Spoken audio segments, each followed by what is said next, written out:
우리 다 같이 하나님의 말씀 보시겠습니다. 하나님의 말씀은 마태복음 16장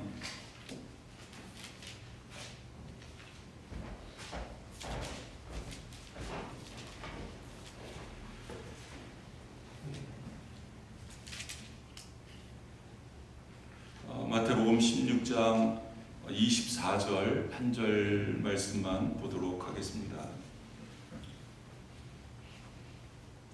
같이 한 목소리로 합독하시겠습니다. 이에 예수께서 제자들에게 이르시되 누구든지 나를 따라오려거든 자기를 부인하고 자기 십자가를 지고 나를 따를 것이니라. 아멘.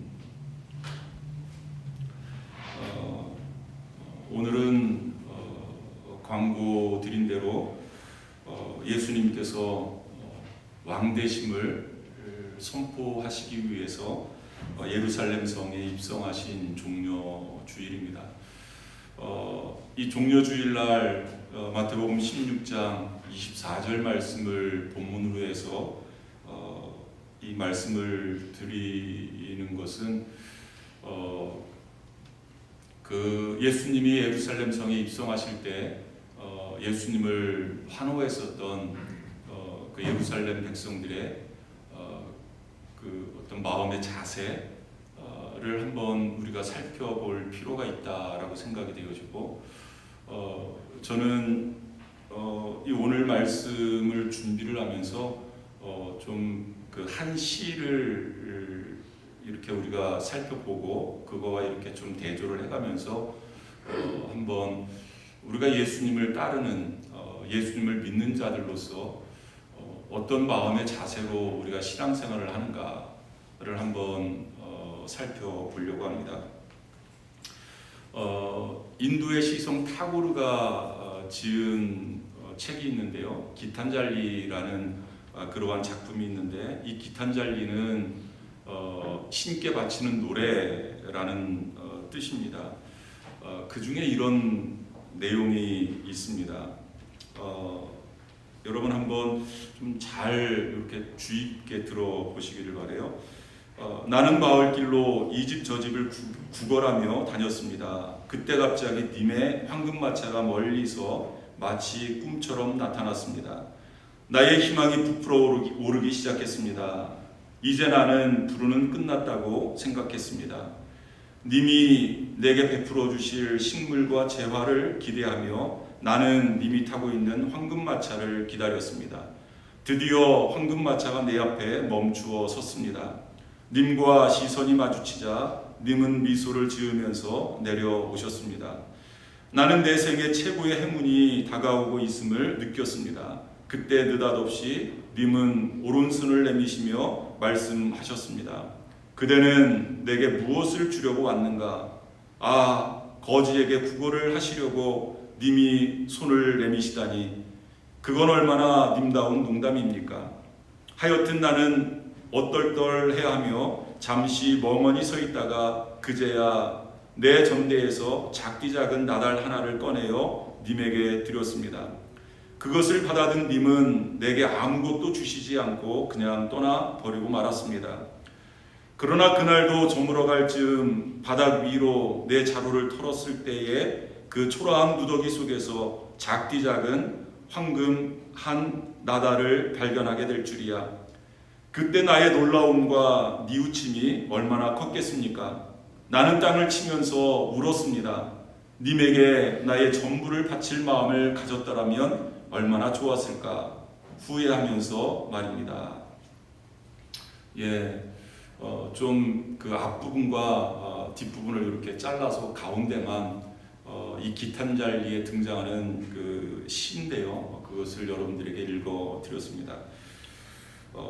이 자기에게 집착하는 마음, 또 이 다른 사람보다는 이 자기를 먼저 생각하는 어떤 이기심,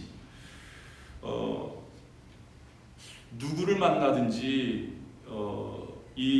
그 사람을 어떤 자기의 욕망을 채우려고 하는 도구로 사용하려고 하는 그러한 사람의 마음, 바로 이 이 기탄절리에 등장하는 한 거린의 모습이 아닌가라고 생각이 되어집니다.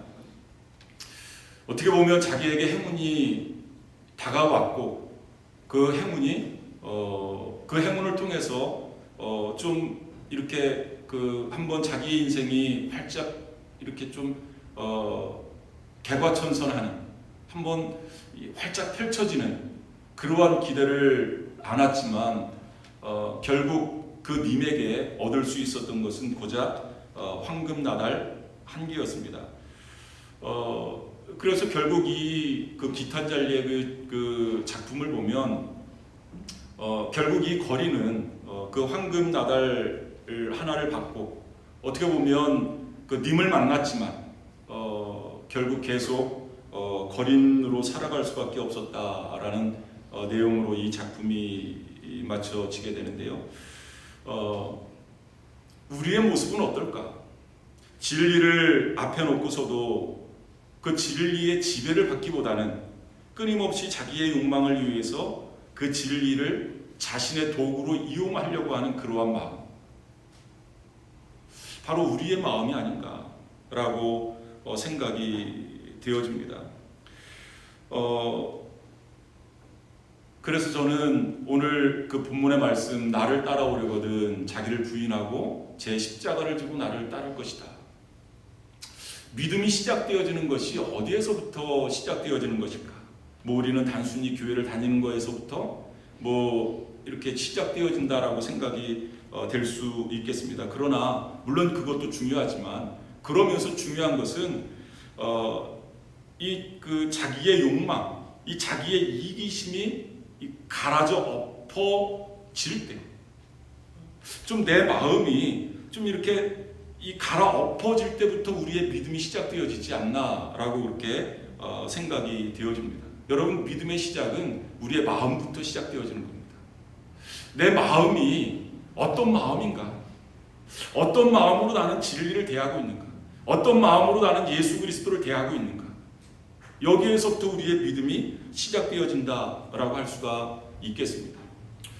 여러분, 한때 이 자신에 대한 집착의 마음 때문에 그 욕망을 떨쳐버리지 못하고 그 욕망의 노예가 됐었던 한 사람, 모든 부귀영화를 누렸었던 그러한 왕, 그 솔로몬이 이 자신의 욕망에 집착하던 그 젊은 시절을 어떻게 보면 허랑방탕하게 다 보낸 다음에 이 솔로몬이 깨달은 것이 하나 있습니다. 그 내용이 잠언 4장 23절 말씀에 나와 있는데요. 모든 지킬 만한 것 중에 더욱 내 마음을 지키라. 생명의 근원이 이에서 남이니라. 지킬 만한 것 중에서 더욱 내 마음을 지키라. 생명의 근원이 이에서 난다. 이 솔로몬이 그렇게 젊은 시절을 허랑방탕하게 지내면서 어떻게 보면 누구보다도 진리의 어떤 가치를 깨닫고 진리에 접근할 수 있는 그런 찬스가 이 솔로몬에게 있었는데, 이 젊은 시절에 허랑방탕하면서 그것을 다 놓쳐버린 거예요. 그러면서 이 솔로몬이 깨달은 것이, 이 진리를 깨달음에 있어서 이 마음을 지키는 것이, 이 마음을 갈아엎어서 그 마음을 통해서 이 진리에 접근할 수 있다는 것을 이 솔로몬이 깨닫게 되어지는 것입니다. 어떻게 보면 그래도 늦게나마 이 솔로몬은 그 진리를 깨달을 수 있는 그 마음의 자세, 마음의 준비가 되어 있다라고 할 수가 있겠습니다. 여러분, 예수님께서 우리가 흔히 이야기하는 종려주일, 이 종려나무 가지를 흔들면서 예수님의 그 행렬을 환호하던 그 예루살렘의 백성들의 내용이 기록되어진 말씀이 바로 마태복음 21장 6절에서 17절까지 말씀입니다. 예루살렘 백성들이 얼마나 환호를 했는지 온 성이 소동했다라고 말씀을 하고 있어요. 온 성이 소동했다. 이 소동했다, 이 단어는 세이오라는 그러한 헬라어인데요.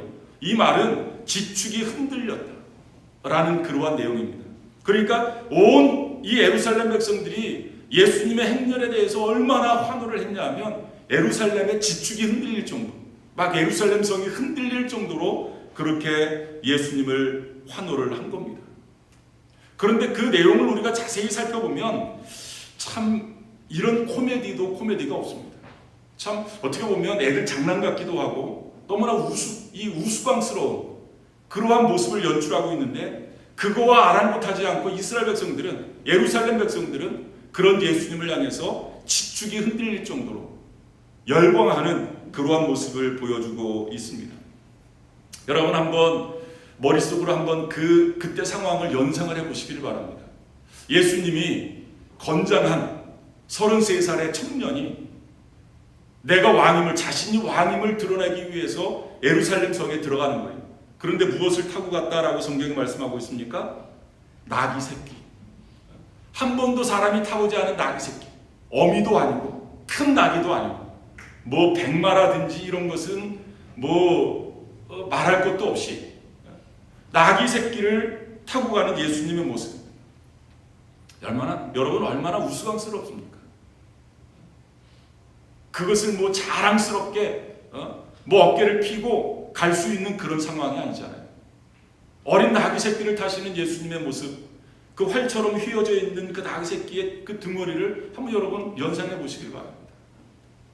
뿐만 아니라 예수님께서 왕되심을 선포하시기 위해서 예루살렘 성에 들어가시는데, 지금 예수님의 몰골을 한번 보시기를 바라요. 예수님이 어떤 모습을 통해서 저분이 왕이구나 라고 느낄 수 있겠습니까? 여러분 우리 조선시대 때도 그렇고 그 이전 시대 때도 우리는 왕정 시대를 이렇게 거치지 않았습니까? 일반 백성들도 저분이 왕이시구나 라는 것을 알 수 있는 한 특징이 있습니다. 그것은 왕만이 입을 수 있는 골룡포, 왕이 입는 옷, 그것을 보고도 왕의 얼굴을 가지고 저분이 왕의 상이구나 이런 게 아니라, 왕이 입는 옷을 보면 저분이 우리나라의 왕이시구나 라는 것을 알 수 있지 않습니까? 그런데 예수님은 골룡포는 고사하고 이 갈릴리 가난한 그런 사람들이 입는, 어떻게 보면 좀 누더기 같은 그러한 옷을 예수님이 입고 계시는 그러한 모습입니다. 그리고 예수님이 타고 가시는 그 나귀 새끼의 그 안장에 이렇게 왕의 문양이 새겨진 그러한 안장도 아닙니다.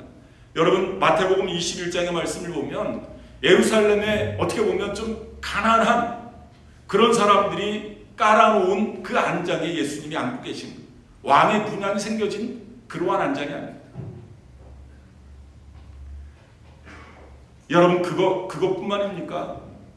지금 예수님이 왕되심을 선포하시기 위해서 예루살렘에 들어가시는데, 여러분 요즘도 국가의 정상들이 오면 비행기에서 내릴 때 뭐를 깔아놓습니까? 빨간 양탄자를 깔아놓잖아요. 그분을 이 귀빈 대접하는 것 아니겠습니까? 지금 왕이 행차하시는데 양탄자는 고사하고 바닥에 무엇을 깔아놓은 거예요? 예루살렘 백성들이 입고 있는 어떻게 보면 좀 누더기 같은 그 겉옷을 깔아놓은 겁니다. 양탄자가 아니라. 그리고 그 백성들이 환호를 지르면서 예수님에게 황금 색종이를 이렇게 뿌리고 그러는 것이 아니라 무엇을 흔들고 있습니까? 종려나무 가지를 흔들면서 환호를 하고 있는 것입니다. 여러분 이 광경이 얼마나 우스꽝스럽습니까? 마치 코미디의 한 장면 같지 않습니까? 그럼에도 불구하고 놀라운 것은 그 많은 예루살렘의 백성들 중에 그 광경을 향해서 야유를 보낸 사람이 없다는 거예요. 그 광경을 보면서 비웃고 놀리는 사람이 없었다는 겁니다.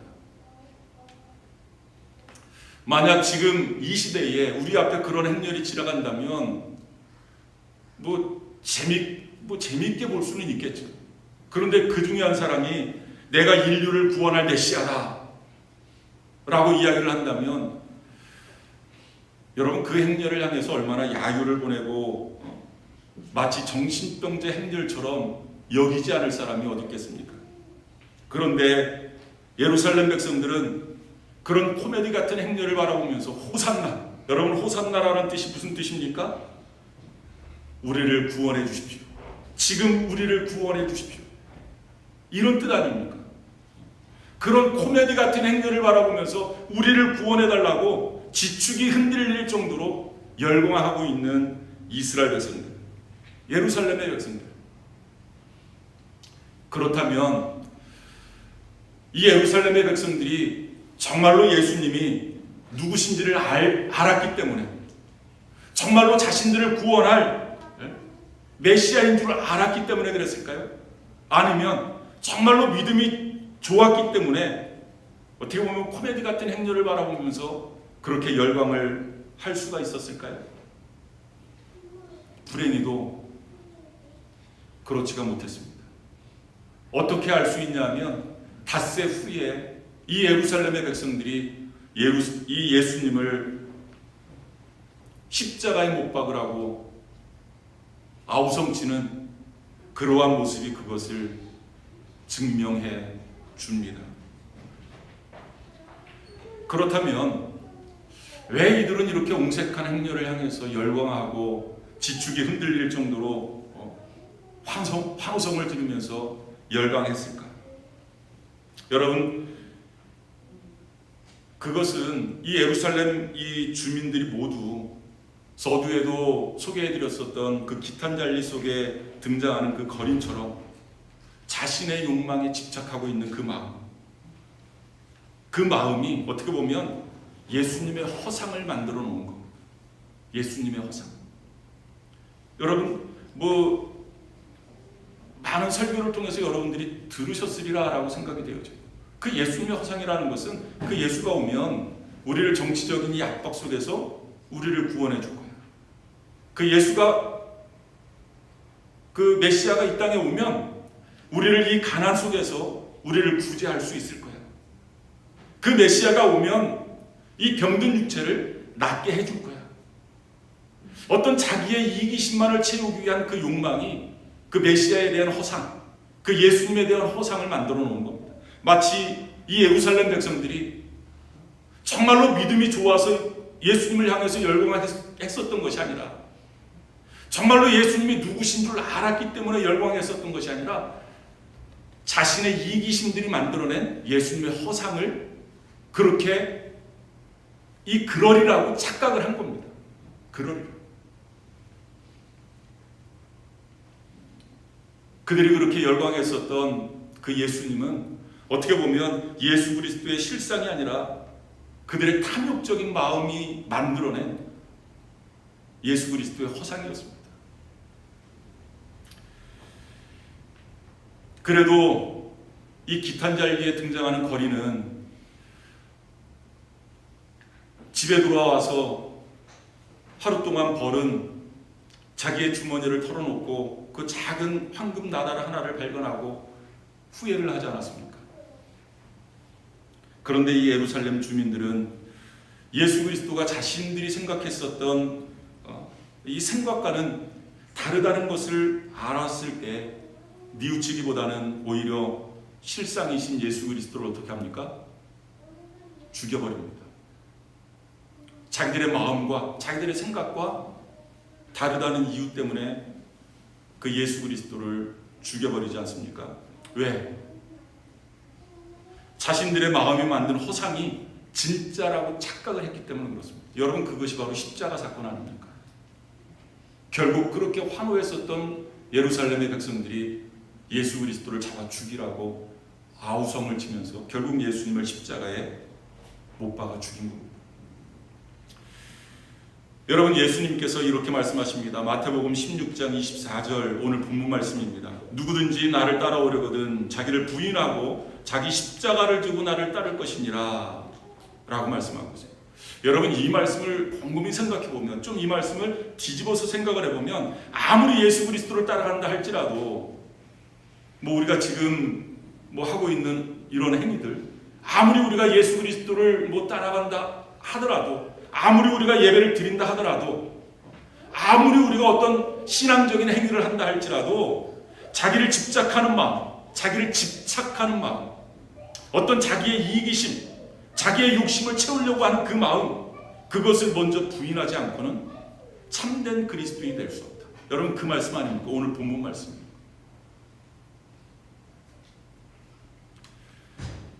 여러분, 왜 그럴까요? 왜 예수님이 이 말씀을 하셨을까요? 누구든지 나를 따라오려거든 자기를 부인하고 자기 십자가를 지고 나를 따를 것이다. 왜 예수님께서 이 말씀을 하셨을까요? 여러분, 자기를 집착하는 마음을 버리지 못하면 그것을 부인하기 전까지 예수님의 실상을 만날 수 없는 것을 예수님이 아셨기 때문에 그렇습니다. 결국은 그 예루살렘의 그 백성들이 자기들이 만들어 놓은 그 예수님의 허상 때문에 결국 예수 그리스도를 만나지 못하고, 메시아 되신 예수 그리스도를 만나지 못하고, 결국 그 예수 그리스도를 십자가에 못 박는 것처럼 우리들도 아무리 우리가 예수님을 따라간들 자기를 집착하는, 자기의 욕망에 집착하는 그 마음을 벗어버리지 못하면, 오늘 본문 말씀대로 자기를 부인하지 못하면 참된 그리스도인, 진짜 그리스도인, 하나님이 기뻐하시는 그리스도인들이 될 수 없음을 예수님이 아신 겁니다. 그래서 이 말씀을 하신 겁니다. 여러분, 사탄이 무엇입니까? 우리는 사탄 그러면 머리에 뿔 달고 있는 도깨비 정도, 그것으로 이렇게 연상을 할 수 있어요. 여러분, 그것이 정말로 사탄일까요? 예수님의 허상을 만드는 자가 있다면 바로 그 사람이 사탄이라는 겁니다. 왜 제가 이런 말씀을 드리냐 하면 성경적인 근거가 있기 때문에 그렇습니다. 예수 그리스도의 허상을 만드는 사람, 그런 사람이 결국 예수 그리스도의 실상을 죽여버리는 사람이기 때문에 그렇습니다. 여러분, 왜 제가 이 말씀을 드리냐 하면 예수님께서 가이사라 빌립보라는 곳에서 제자들에게 아주 시리어스한 그러한 질문을 던집니다. 무슨 질문이냐면, 너희는 나를 누구라고 하느냐? 먼저는 그 사람들이 나를 누구라고 하느냐라고 이렇게 간접적으로 질문을 하시다가 직접적으로 너희는 나를 누구라고 하느냐? 너희들이 나를 이렇게 따라다녔는데 너희는 나를 누구라고 생각하느냐? 그때 베드로가 주는 그리스도시요 살아계신 하나님의 아들이십니다. 예수님이 그 고백을 들으시고 너무나 기분이 좋았어요. 정말로 주님이 듣기 원하셨던, 정말로 듣고 싶었었던 그러한 신앙 고백이었습니다. 그 신앙 고백이 얼마나 좋았던지 예수님께서 그 신앙 고백, 베드로의 신앙 고백 위에 하나님의 교회를 세우실 것을 약속을 하셨습니다. 이렇게 베드로가 이런 고백을 하니까 이제 이 제자들이 조금 이제 나의 실상에 대해서 알았구나 라고 예수님께서 판단을 하신 것 같아요. 그리고 예수님께서 무슨 말씀을 하시냐면, 예수님이 이제 고난당하실 것을 제자들에게 비로소 말씀을 하십니다. 이제 내가 예루살렘에 올라가서 십자가에 못 박혀 죽을 것에 대한 순환의 예고를 예수님께서 하십니다. 그때 이 베드로가 어떤 반응을 보이냐면, 마태복음 16장 22절 말씀을 보면 베드로가 예수님을 붙잡고 항변했다라고 말씀하고 있어요. 한번 마태복음 16장 22절 말씀 같이 읽어보겠습니다. 베드로가 예수를 붙들고 항변하여 이르되 주여 그리 마옵소서, 이 일이 결코 주께 미치지 아니하리이다. 여러분, 항변했다 이 말은 무슨 말이냐면 꾸짖었다라는 말이에요. 꾸짖었다. 방금 전에 당신은 하나님의 아들이시고 구원자시다 라고 고백했었던 이 제자가, 이 베드로가 감히 예수님을 향해서, 스승님을 향해서 꾸짖고 있는 거예요. 꾸짖고 있는 겁니다. 여러분, 어떻게 제자가 선생님을 향해서 호통칠 수 있습니까? 어떻게 제자가 선생님을 향해서, 스승을 향해서 호통칠 수 있겠느냐 말이에요. 그것은 이 베드로가 좀 전에 고백했었던 것처럼 당신은 하나님의 아들이시고 그리고 메시아이신데 어떻게 인간에 의해서 십자가에 죽을 수 있겠습니까? 여러분, 이런 생각을 한 것 아닙니까? 얼마나 멋진 생각이에요. 얼마나 선생님을 생각하는 그러한 멋진 생각입니까? 그런데 예수님께서는 그러한 베드로의 마음, 어떻게 보면 이 자신의 판단에 대한 어떤 집착 아니겠습니까? 그 선생님에 대한 집착. 그것이 예수님의 허상을 만들어 놓은 겁니다. 예수님의 허상을 자기가 만든 거예요. 그때 예수님께서 베드로를 향해서 이렇게 말씀하십니다. 사단아, 베드로를 향해서, 그 사랑하는 베드로를 향해서, 그 사랑하는 제자를 향해서, 사탄아, 내 뒤로 물러가라. 너는 나를 넘어지게 하는 자로다. 너는 나를 넘어지게 하는 자. 여러분, 왜 주님께서 베드로를 사탄이라고 이 사탄이라고 매도하셨을까? 계속 반복되어지는 말씀입니다만은 그것은 베드로가 바로 예수 그리스도의 허상을 만들어서 예수 그리스도의 실상을 짓밟고 있었기 때문에 그렇습니다. 어떻게 보면 자기도 모르게 내뱉은 그 말이 예수 그리스도의 실상을 무너뜨려 버린 겁니다. 하나님의 계획을 인간적인 생각으로 무너뜨리려고 한 거예요.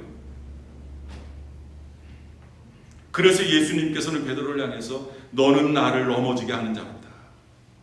너는 나를 넘어지게 하는 자로다. 여러분, 이 말씀의 뜻은 너는 나의 실상을 파괴하는 자이다. 너는 나의 실상. 여러분, 예수님의 실상이 뭡니까? 하나님의 계획이 무엇입니까? 아들 예수 그리스도가 이 땅에 와서 십자가에 죽는 것이 바로 하나님의 계획 아닙니까? 그것이 바로 예수 그리스도의 실상 아닙니까? 그런데 베드로가 그것을 인간적인 생각으로 그것을 막으려고 한 거예요. 어떻게 보면 인간적인 집착이 예수 그리스도의 허상을 만들어 버린 겁니다. 그리고 그 실상을 짓밟아 버린 거예요. 여러분, 우리가 신앙생활하면서 이 얼마나 많은 경우에서 예수 그리스도의 실상을 그 허상이 짓밟아 버리는 그러한 행위를 하고 있는지 얼마나 얼마나 그런 상황이 많이 있는지 모릅니다. 왜 그럴까요? 바로 우리의 마음부터 잘못됐기 때문에 그렇습니다. 그런 우리의 마음을 갈아엎지 않으면, 마음을 뒤엎어버리지 않으면 우리가 바르게 예수님을 따를 수 없다라는 말씀입니다. 여러분, 고난주간 동안 이제 성경을 이렇게 하루하루 이렇게 쓰시면서 이 종려주일에는 예수님이 이런 모습을 보여주셨구나. 이것을 통해서 우리에게 어떤 교훈을 해주시는가. 아마 그것을 여러분들이 이렇게 그 성경을 쓰시면서 깨달으리라라고 생각이 되어져요. 예수님께서 예루살렘에 입성하셔서 첫 번째로 하신 일이 바로 예루살렘 성에 입성하신 그 예루살렘 성전에 들어가시는 일이었습니다. 이 일은 물론 그 월요일 날 그 이튿날 이루어졌다라고 성경이 말씀하고 있으니까 그 월요일 날 이제 예수님이 하신 일인데요. 이 성전에 들어가셔서 예수님이 하신 일은 성전을 정화하는, 이 깨끗게 하시는 그러한 일을 하셨습니다. 여러분, 마태복음 21장 12절의 말씀을 보면 이런 말씀이 있습니다.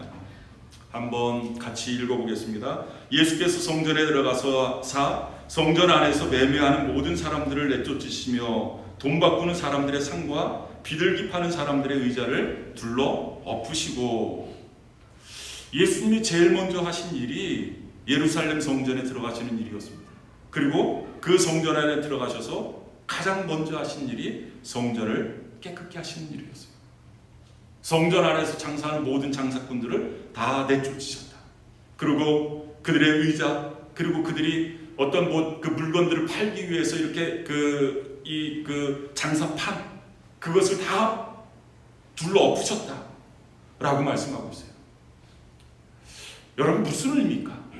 성경은 성전을 우리의 마음으로 표현을 하고 있습니다. 우리의 마음.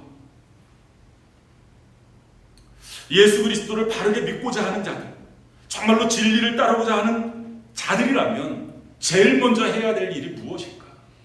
그것을 예수님이 우리에게 가르쳐 주시고 계시는 그러한 교훈이라고 저는 생각이 되어집니다.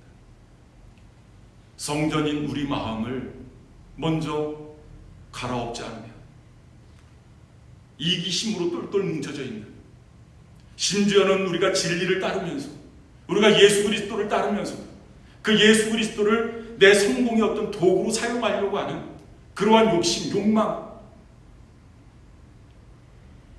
이런 것을 우리가 갈아엎지 않으면 안 된다는 거죠.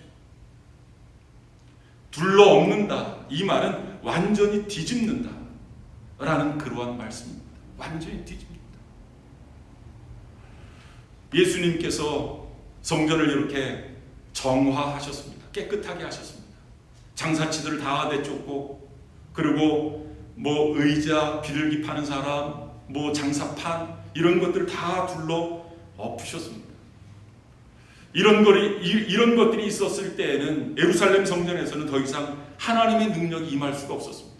그런데 예수님께서 그들을 다 내쫓으시고 장사판을 다 둘러 엎으셨을 때 비로소 성전에 하나님의 능력이 임하기 시작하십니다.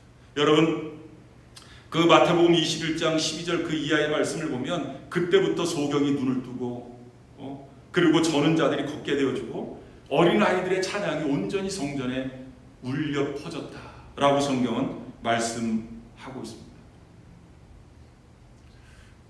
자신에게 집착하는 우리의 마음, 자신의 욕망과 자신의 이기심으로 뒤덮여져 있는 우리의 마음을 갈아엎지 않고, 이 오늘 그 표현대로 하면 완전히 뒤집어 버리지 않으면 더 이상 나를 통해서 하나님의 능력이 나타날 수 없고, 더 이상 우리는 진리에 접근할 수 없다. 쉽게 이야기하면 참된 그리스도인, 정말로 주님이 기뻐하시는 참된 그리스도인이 될 수 없다라는 말씀입니다. 여러분, 마태복음 13장의 말씀을 보면 예수님께서 씨 뿌리는 비유를 말씀하십니다. 4가지 밭이 등장합니다. 길가밭, 돌짝밭, 가시떨기밭, 그리고 좋은 밭, 옥토, 이 4가지 밭이 등장을 합니다.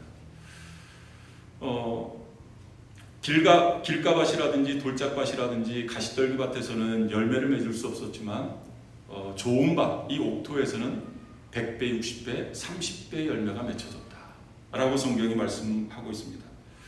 여러분, 돌밭과 옥토밭의 차이가 뭘까요? 길가밭과 옥토의 차이 무엇일까요? 바로 갈아엎느냐, 갈지 않았느냐 차이 아니겠습니까? 갈아엎어진 땅, 좋은 땅입니다. 옥토밭입니다. 거기에서는 열매가 맺혀질 수 있다는 거예요. 거기에서 최소한 30배의 열매가 맺혀질 수 있다. 저와 여러분, 무엇 때문에 예수를 믿을까요? 무엇 때문에 교회에 나오고 있습니까? 진리를, 예수 그리스도를 자기 욕망의 성취의 도구로 사용하기 위해서 혹시 교회를 나오지는 않습니까? 만약 그렇다면 아마 여러분들은 일생 동안에 수없이 많은 소유를 얻는다 할지라도 여러분들은 기탄 잔리에 등장하는 그 거린처럼 한평생 거린으로 이 마음의 거지로 살아갈 수밖에 없을 것입니다. 예수님께서는 마태복음 5장 3절에 이렇게 말씀하고 있습니다. 심령이 가난한 자는 복이 있나니 천국이 저희 것이며. 마음이 가난하다. 여러분, 마음이 가난하다라는 것과 마음이 거린이다 라는 것은 같은 의미가 아닙니다. 같을 수가 없습니다. 내 마음을 철저하게 부인했을 때, 내 마음을 갈아엎었을 때, 그때에 비로소 내 마음은 가난한 마음이 될 수가 있는 것입니다. 만약 우리의 마음을 갈아엎지 못한다면 아무리 많은 재물을 소유한다 할지라도, 아무리 많은 어떤 지식을 가지고 있다 할지라도 그 마음은 거린의 마음, 영혼의 거지, 마음의 거린으로 살아갈 수밖에 없을 것입니다. 오늘 아침에 이제 완연한 봄인 것 같아요. 봄비가 내렸습니다. 이렇게 나무를 보면 이제 그 가지에서 작은 파릇파릇한 싹이 나고 좀 빠른 나무는 이미 파란 싹을 이미 이렇게 터트린 그런 나무들이 많이 있습니다. 여러분, 어느 나무에서 그런 싹이 돋아날 수 있을까요? 어느 나무에서? 어떤 나무에서? 그것은 지난 가을에 이파리를 떨어뜨린 나무, 그 잎사귀를 떨어뜨린 나무에서 그 자리에서 작은 싹이 나는 것 아니겠습니까? 어떻게 보면 우리는 그 떨어지는 이파리, 그것을 낙엽이라고 이야기를 하잖아요. 그것은 어떻게 보면 그 잎사귀 입장에서 우리가 생각하기 때문에 낙엽이라고 그렇게 표현을 하는 것 같아요.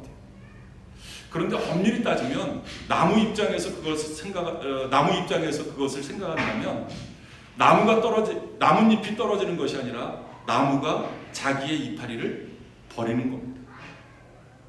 자기의 소유지만, 자기의 것이지만 그 이파리를 자기에게서 떨어뜨려 버리는 겁니다.